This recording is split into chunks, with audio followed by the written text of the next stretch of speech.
Ananthan A D G പിയുമായി ബന്ധപ്പെട്ട വിഷയത്തിലായിരിക്കുമോ ഇത്തരം കൂടിക്കാഴ്ചകളെന്നാണ് വലിയ ആകാംക്ഷ. അവിടെ പൊളിറ്റിക്കൽ സെക്രട്ടറി സാന്നിധ്യം, അന്വേഷണവുമായി ബന്ധപ്പെട്ട് കാര്യങ്ങളൊക്കെ തന്നെ റിപ്പോർട്ട് ചെയ്യപ്പെടേണ്ട അല്ലെങ്കിൽ ചെയ്യേണ്ട ഡി ജി പി കൂടി, ആ ഡി ജി പിയുടെ സാന്നിധ്യം കൂടി അവിടെ ഉണ്ടാകുമ്പോൾ എന്താണ് ഈ കൂടിക്കാഴ്ചയുടെ പ്രസക്തി? പ്രജീഷ്, ADGP MR അജിത് കുമാറുമായി ബന്ധപ്പെട്ട കാര്യങ്ങൾ തന്നെയാണ് ഇപ്പോൾ ക്ലിഫ് ഹൗസിലെ ചർച്ച. ക്ലിഫ് ഹൗസിൽ മുഖ്യമന്ത്രിക്ക് ഒപ്പം പൊളിറ്റിക്കൽ സെക്രട്ടറി പി ശശി, ഒപ്പം തന്നെ മുഖ്യമന്ത്രിയുടെ ഓഫീസിലെ പ്രമുഖർ എല്ലാവരും ഉണ്ട്. കെ രാഗേഷ് ഉണ്ട്. CM രവീന്ദ്രൻ അല്പസമയം മുമ്പ് ക്ലിഫ് ഹൗസിലേക്ക് എത്തിയിട്ടുണ്ട്. ചടുലമായ ചർച്ചകൾ ക്ലിഫ് ഹൗസ് കേന്ദ്രീകരിച്ച് നടക്കുകയാണ്. ഇപ്പോൾ ക്ലിഫ് ഹൗസിന്റെ മുന്നിൽ പോലീസുകാരൊക്കെ നിരന്നിട്ടുണ്ട്. അല്പസമയത്തിനകം സംസ്ഥാന പോലീസ് മേധാവി ഷേഖ് ദർവേസ് സാഹിബ് കൂടി ക്ലിഫ് ഹൗസിലേക്ക് എത്തും. 11 മണിയോടെ എത്തും എന്നാണ് അറിയിച്ചിരിക്കുന്നത്. ഏതായാലും ADGP MR അജിത് കുമാറിന് എതിരെയുള്ള ആരോപണങ്ങൾ സംബന്ധിച്ചുള്ള അന്വേഷണം പൂർത്തിയാക്കി ഇന്നലെ രാത്രി 8 മണിക്ക് ശേഷമാണ് DGP റിപ്പോർട്ട് ആഭ്യന്തര സെക്രട്ടറിക്ക് കൈമാറിയത്. ആ റിപ്പോർട്ട് ഇപ്പോൾ ക്ലിഫ് ഹൗസിലേക്ക് എത്തിയിട്ടുണ്ട്. മുഖ്യമന്ത്രിയും മുഖ്യമന്ത്രിയുടെ ഓഫീസിലെ പ്രമുഖരായ പി ശശി അടക്കമുള്ളവരും ഈ റിപ്പോർട്ട് പരിശോധിക്കുകയാണ്.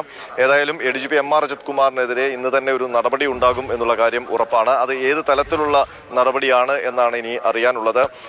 ക്രമസമാധാന ചുമതലയിൽ നിന്ന് അദ്ദേഹത്തെ മാറ്റി നിർത്തിക്കൊണ്ടുള്ള ഒരു നടപടിയാകുമോ, അതല്ല അദ്ദേഹത്തെ സസ്പെൻഡ് ചെയ്തുകൊണ്ടുള്ള ഒരു നടപടിയാകുമോ? ഏതായാലും അല്പസമയത്തിനകം തന്നെ അതിനൊരു ഉത്തരം ഈ ക്ലിഫ് ഹൗസിൽ നിന്ന് ലഭിക്കും എന്ന് തന്നെയാണ്. അവിടെ രാഷ്ട്രീയ ചോദ്യത്തിന്റെയും കൂടി ഒരു പ്രസക്തി വരുന്നത്. കാരണം CPIയെ സംബന്ധിച്ചോളം CPIക്ക് മുന്നിലേക്ക് ഒരു ഉറപ്പ് അനൗദ്യോഗിക തലത്തിലൊക്കെ ലഭ്യമായിട്ടുണ്ട് എന്ന് പറയുന്നു. പിന്നെ നാളെ നിയമസഭ വീണ്ടും അത് ആരംഭിക്കുകയാണ്. അതിൻ്റെ പൂർണ്ണാർത്ഥത്തിലേക്ക് നാളെ തുടങ്ങാൻ പോകുന്നു. ഇക്കാര്യത്തിലേക്കൊക്കെ വരുമ്പോൾ ഒരു നടപടി അല്ലെങ്കിൽ മാറ്റി നിർത്തുക എന്ന തലത്തിലേക്കായിരിക്കില്ലേ അതിൻ്റെ സാധ്യത കൂടുതൽ? പിന്നെ ഈ പറയുന്ന അൻവർ ഉന്നയിച്ച ആരോപണങ്ങളെ അതിനെ ഏത് തലത്തിൽ അല്ലെങ്കിൽ എങ്ങനെ എടുത്തേക്കാം, പരിശോധിച്ചേക്കാം എന്ന ആകാംക്ഷ കൂടിയുണ്ട്. അതിനൊക്കെ എന്ത് സൂചകങ്ങളാണ് ഇപ്പോൾ നമുക്ക് ലഭിക്കുന്നത്? പ്രജീഷ്, PV അൻവർ MLA ഉന്നയിച്ച ഗുരുതരമായ ആരോപണങ്ങൾ അത് സംബന്ധിച്ചാണ് DGP അന്വേഷിക്കാൻ മുഖ്യമന്ത്രി നിർദ്ദേശം നൽകിയത്. അതിന് പിന്നാലെയാണ് RSS നേതാക്കളെ ADGP MR അജിത് കുമാർ സന്ദർശിച്ചതുമായി ബന്ധപ്പെട്ട വിവാദമുണ്ടായത്. അതുകൂടി അന്വേഷിക്കാൻ DGPയെ ചുമതലപ്പെടുത്തുകയായിരുന്നു. അപ്പോൾ ആ രണ്ട് വിഷയങ്ങൾ സംബന്ധിച്ചാണ് PV അൻവർ ഉന്നയിച്ച ആരോപണങ്ങൾ ഗൗരവപ്പെട്ടതായിരുന്നു. അതിൽ മാമി തിരോധാനമുണ്ട്, ഒരു കൊലപാതകമുണ്ട്, സ്വർണ്ണക്കടത്തുണ്ട്. അതിനൊപ്പം തന്നെ RSS നേതാക്കളെ ADGP സന്ദർശിച്ച വിവാദം, അത് രണ്ടും കൂടി അന്വേഷിച്ചുകൊണ്ടുള്ള ഒരു അന്തിമ റിപ്പോർട്ടാണ് നൽകിയിരിക്കുന്നത്.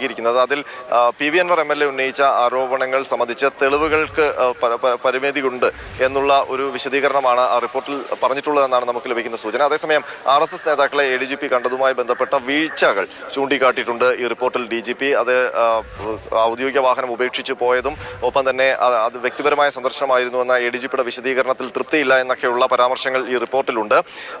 ഏതെങ്കിലും തരത്തിലുള്ള ശുപാർശകൾ DGP ഈ റിപ്പോർട്ടിൽ ഉൾപ്പെടുത്തിയിട്ടില്ല എന്നാണ് നമുക്കറിയാൻ കഴിയുന്നത്. പക്ഷേ അദ്ദേഹം അല്പസമയത്തിനകം നേരിട്ട് മുഖ്യമന്ത്രിയെ കാണുന്നുണ്ട്. അപ്പോൾ ഈ റിപ്പോർട്ടിലെ ഫൈൻഡിങ്സുമായി ബന്ധപ്പെട്ട അദ്ദേഹത്തിന്റെ ശുപാർശകൾ എന്തൊക്കെയാണ് എന്നുള്ള കാര്യം നേരിട്ട് മുഖ്യമന്ത്രിയെ അറിയിക്കും. ആ മുഖ്യമന്ത്രി DGPയുടെ വിശദീകരണം കൂടെ കേട്ട ശേഷമാകും ഒരു നടപടിയിലേക്ക് കടക്കുക. ഏതായാലും CPI ക്രമസമാധാന ചുമതലയിൽ നിന്ന് ADGP MR അജിത് കുമാറിനെ മാറ്റി നിർത്തണമെന്നുള്ളൊരു ആവശ്യം നേരത്തെ തന്നെ ഉന്നയിച്ചു. ആ സ്റ്റാൻഡിൽ ഉറച്ചു നിൽക്കുകയുമാണ്. അതിന്റെ അവർ കാരണമായി പറയുന്നത് RSS നേതാക്കളുമായി ബന്ധമുള്ള ഒരു ഉദ്യോഗസ്ഥൻ സംസ്ഥാനത്തിന്റെ ക്രമസമാധാന ചുമതലയിൽ തുടരാനുള്ള ധാർമ്മികമായ അവകാശമില്ല എന്നുള്ളതാണ്. അതിനപ്പുറം PV അൻവർ MLA ഉന്നയിച്ച ആരോപണങ്ങളിലൊക്കെ ഏതെങ്കിലും തരത്തിലുള്ള ഇടപെടലുകൾ അല്ലെങ്കിൽ അതിൽ വഴിവിട്ട എന്തെങ്കിലും നീക്കങ്ങൾ ADGP നടത്തിയിട്ടുണ്ടോ, അല്ലെങ്കിൽ അത്തരം സംശയിക്കാവുന്ന നീക്കങ്ങൾ ഈ റിപ്പോർട്ടിൽ പരാമർശിച്ചിട്ടുണ്ടെങ്കിൽ ഇനിയും ഒരു ഡെഡ് ലൈൻ നൽകാനുള്ള സാധ്യത ഉണ്ടോ? കാരണം നേരത്തെ അറിയാമല്ലോ, ഈ പൂരങ്കലക്കലുമായി ബന്ധപ്പെട്ടുണ്ടായിട്ടുള്ള ADGP തന്നെ നടത്തിയ അന്വേഷണ റിപ്പോർട്ടിന്മേൽ വീണ്ടും ഒരു ത്രിതല അന്വേഷണം പ്രഖ്യാപിക്കപ്പെടുകയാണ്. ഇനി DGP എന്തെങ്കിലും ഒരു ഫൈൻഡിങ്സിലേക്ക് എത്തിയാൽ കൂടി അതിൽ കുറച്ചുകൂടി ഒരു ക്ലാരിറ്റി വരുത്താൻ വേണ്ടി കാത്തിരിക്കുമോ? അതല്ല, PV അൻവറിനെ സംബന്ധിച്ചോളം ഇത്തരം വിഷയങ്ങളിൽ ഇനി കോടതിയിലേക്ക് അടക്കം ഒരു സമീപിക്കാനുള്ള സാധ്യതകളൊക്കെ തേടുകയാണ്. അത് ഒന്ന്. രണ്ട്, ഈ പൊളിറ്റിക്കലായിട്ടുള്ള പ്രഷർ അത് പ്രതിപക്ഷത്തിൻ്റെ ഭാഗത്തു നിന്നും മുന്നണിക്കകത്തു നിന്നും കൂടി വരുന്ന ഒരു സാഹചര്യമൊക്കെ എത്തുമ്പോൾ എന്തായിരിക്കാം നമ്മൾ നമ്മൾ പ്രതീക്ഷിക്കേണ്ടി വരുന്ന കാര്യങ്ങൾ? പ്രജീഷ്, ഇനി ADGP MR അജിത് കുമാറിനെതിരായ നടപടിയിൽ ഒരു കാലതാമസം ഉണ്ടാകാനുള്ള സാധ്യത കുറവാണ്. അതിന് കാരണം ഇതുവരെ മുഖ്യമന്ത്രി ADGPയെ സംരക്ഷിച്ചുകൊണ്ടിരുന്നത് DGPയുടെ അന്വേഷണ റിപ്പോർട്ട് വരട്ടെ എന്നുള്ളതായിരുന്നു. അതാണ് CPIയും അദ്ദേഹം അറിയിച്ചത്. ഇടതുമുന്നണിയിലും അദ്ദേഹം കമ്മ്യൂണിക്കേറ്റ് ചെയ്തത് അങ്ങനെയാണ്. പക്ഷേ ഇപ്പോൾ കൂടുതൽ വാഹനങ്ങൾ, സർക്കാർ വാഹനങ്ങൾ ക്ലിഫ് ഹൗസിലേക്ക് വരികയാണ്. അതിൽ ആരാണെന്ന് വ്യക്തമല്ല. സർക്കാർ വാഹനമാണ്. ഇതുപോലെ ഉദ്യോഗസ്ഥരൊക്കെ ഒരുപക്ഷെ അത് ഹോം സെക്രട്ടറി ആകാനുള്ള സാധ്യതയുണ്ട്. അപ്പോൾ ഉദ്യോഗസ്ഥരൊക്കെ ക്ലിഫ് ഹൗസിലേക്ക് വരുന്നു. ഞാൻ സൂചിപ്പിച്ചതുപോലെ തന്നെ കാലതാമസം ഇനി ഉണ്ടാകാനുള്ള സാധ്യതയില്ല. DGPയുടെ റിപ്പോർട്ട് ലഭിച്ചു കഴിഞ്ഞു. അപ്പോൾ ആ റിപ്പോർട്ടിന് ശേഷം നടപടി എന്നാണ് പറഞ്ഞത്. മാത്രമല്ല, നാളെ നിയമസഭ ചേരുകയാണ്. നിയമസഭയിൽ ഈ വിവാദവുമായി ബന്ധപ്പെട്ട ഒരുപാട് ചോദ്യങ്ങൾ പ്രതിപക്ഷം ഉന്നയിക്കും. അത് സഭയെ അലോങ്കലപ്പെടുത്തുകയും ചെയ്യും. അതിനൊപ്പം തന്നെ ഈ ആരോപണങ്ങൾ ഒക്കെ ഉന്നയിച്ച ഈ വിവാദങ്ങൾക്കൊക്കെ വഴിയൊരുക്കിയ PV അൻവർ ഇന്ന് യുദ്ധപ്രഖ്യാപനവുമായി മലപ്പുറത്ത് നിലമ്പൂരിൽ സ്വന്തം മണ്ഡലത്തിൽ സജീവമായി തന്നെ നിൽക്കുന്നുണ്ട്. ആ ഒരു ഘട്ടത്തിൽ ADGP MR അജിത് കുമാറിനെ എതിരെ ഒരു നടപടി ഇന്ന് തന്നെ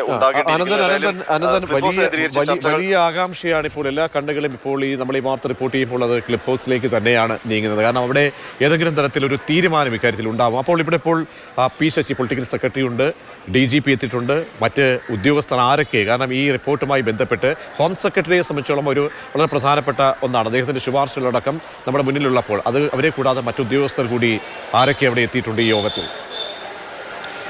നിലവിൽ ഇപ്പോൾ ക്ലിഫ് ഹൗസിലുള്ളത് മുഖ്യമന്ത്രിയുടെ പൊളിറ്റിക്കൽ സെക്രട്ടറി P ശശി, അതുപോലെ തന്നെ KK രാഗേഷ്, CM രവീന്ദ്രൻ അടക്കമുള്ളവരാണ്. റിപ്പോർട്ട് മുഖ്യമന്ത്രിയുടെ ഓഫീസിന് ലഭിച്ചു കഴിഞ്ഞു. ആ റിപ്പോർട്ട് മുഖ്യമന്ത്രി അടക്കമുള്ളവർ പരിശോധിക്കുകയാണ് എന്നാണ് നമുക്കിപ്പോൾ മനസ്സിലാക്കാൻ കഴിയുന്നത്. അല്പസമയത്തിനകം DGP കൂടി എത്തും. നമുക്ക് ക്ലിഫ് ഹൗസിന് മുന്നിലെ കാഴ്ച കൂടി കാണാം. നേരത്തെ പ്രജീഷ് സൂചിപ്പിച്ചതുപോലെ തന്നെ മാധ്യമങ്ങളുടെ ഒരു വലിയ സംഘം തന്നെ ക്ലിഫ് ഹൗസിന്റെ കോമ്പൗണ്ടിലേക്കുള്ള ആ റോഡിൽ തന്നെയുണ്ട്. പോലീസിന്റെ സാന്നിധ്യമുണ്ട്.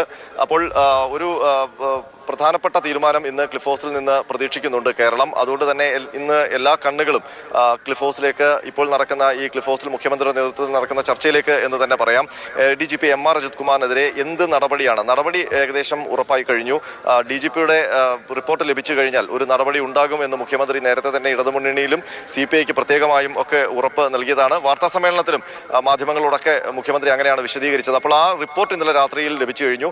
ഒരു മാസം നടത്തിയ അന്വേഷണമാണ്. ആ ഒരു മാസം നടത്തിയ അന്വേഷണം ആ പറഞ്ഞ കാലപരിധിക്കും 3 ദിവസം കഴിഞ്ഞിട്ടാണ് DGP ആ റിപ്പോർട്ട് നൽകുകയും ചെയ്തത്. ആ റിപ്പോർട്ട് തയ്യാറാക്കുന്നതിൽ ചില ആശയക്കുഴപ്പങ്ങളൊക്കെ ഉദ്യോഗസ്ഥർക്ക് ഉണ്ടായിരുന്നു എന്നുള്ള വിവരങ്ങൾ നമുക്ക് നേരത്തെ ലഭിച്ചിരുന്നു. അപ്പോൾ ആ ആശയക്കുഴപ്പങ്ങളൊക്കെ പരിഹരിച്ചുകൊണ്ട് ഇന്നലെ രാത്രിയോടെ ആ ഫൈനൽ ഡ്രാഫ്റ്റ് തയ്യാറായി അന്തിമ റിപ്പോർട്ട് ഹോം സെക്രട്ടറിക്ക് കൈമാറുകയും ചെയ്തു. ആ റിപ്പോർട്ടിലെ പരാമർശങ്ങൾ സംബന്ധിച്ചുള്ള വാർത്തകൾ പുറത്തു വന്നിരുന്നു. അതിൽ RSS നേതാക്കളെ ADGP സന്ദർശിച്ചത് ഒരു വീഴ്ചയായിട്ട് തന്നെ ചൂണ്ടിക്കാണിച്ചിട്ടുണ്ട്, എടുത്തു പറഞ്ഞിട്ടുണ്ട്. പക്ഷേ DGP ഒരു തരത്തിലുള്ള ശുപാർശയും ഈ റിപ്പോർട്ടിൽ പറഞ്ഞിട്ടില്ല. നേരത്തെ തൃശൂർ പൂരവുമായി ബന്ധപ്പെട്ട് ADGP ഒരു അന്വേഷണം നടത്തി റിപ്പോർട്ട് സമർപ്പിച്ചപ്പോൾ ആ റിപ്പോർട്ടിൽ എന്ന അടിവരയിടുന്നെങ്കിൽ പോലും അടിവരയിടുന്നെങ്കിൽ അത് വളരെ പ്രധാനപ്പെട്ടതാണ്. കാരണം ഒരു നോക്കൂ, ഇത് നിയമപരമായി നോക്കുമ്പോൾ ഇതിലൊരു പക്ഷേ ഒരു ഗ്രാവിറ്റിയോ നിയമപരമായി ഇല്ല, പക്ഷേ നയപരമായ ഒരു പ്രശ്നമാണിത്. CPM-നെ സംബന്ധിച്ചിടത്തോളം LDF-നെ സംബന്ധിച്ച് നയപരമായ പ്രശ്നമാണ്. അവിടെ ഒരു വീഴ്ച ഒരു ഉദ്യോഗസ്ഥൻ അടയാളപ്പെടുത്തുന്നതിൽ അതിന് അർത്ഥതലങ്ങളുണ്ട്. ഇപ്പോൾ താങ്കൾ അനന്തനിലേക്ക് മടങ്ങിയെത്താം.